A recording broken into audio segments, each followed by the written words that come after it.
On est rentré dans les 40e depuis 4000. Donc ouais, on est rentré, ce qu'on appelle un peu le sud, ouais, c'est le sud austral.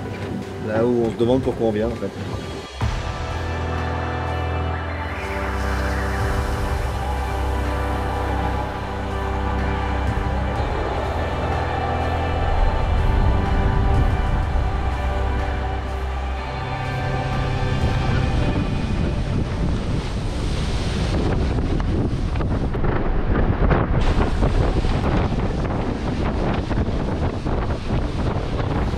Il est bien le bateau là.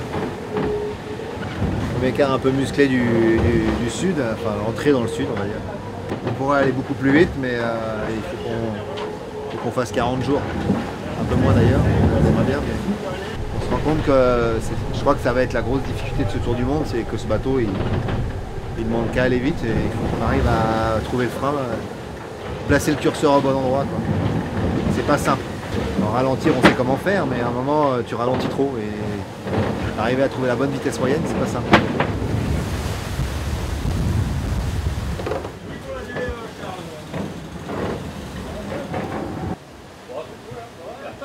Donc bravo les gars, alors le temps de Ouessant Bonne-Espérance en jour 9h53 minutes, ce qui est le meilleur temps jamais établi. Ouais. Et on aurait signé au départ, c'est une bonne fenêtre. Cool, super. Merci Marcel. Voilà. Maintenant on va être que pourra. On doit jour 10h pour aller à Bonne-Espérance, c'est quand même bien. Hein. Donc ça veut dire que la fenêtre était bonne. C'est un bon premier temps parce que c'est le record absolu sur ce parcours-là. Donc voilà, c'était un premier objectif. Il est réussi, pas trop mal, et le bateau est en parfait état, donc ça c'est aussi essentiel. Voilà. Un moment spécial pour nous puisqu'on vient de perdre notre armateur Benjamin de Rothschild.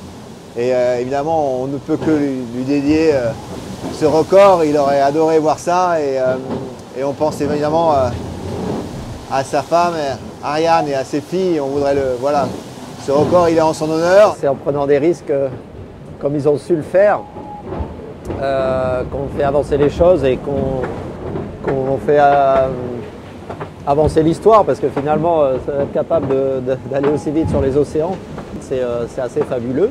Il faut des visionnaires et des précurseurs, et je pense que Benjamin c'en était un. Voilà, on réalise aujourd'hui nos rêves d'être sur un des plus beaux bateaux du monde autour de la planète, et il faut des gens comme Benjamin qui ont une vision, une envie de créer des bateaux complètement dingues. Et aujourd'hui, on est à bord d'un bateau complètement dingue, le Mathilde de Rothschild, et ça, on le doit à lui et à Ariane, sa femme et toute sa famille.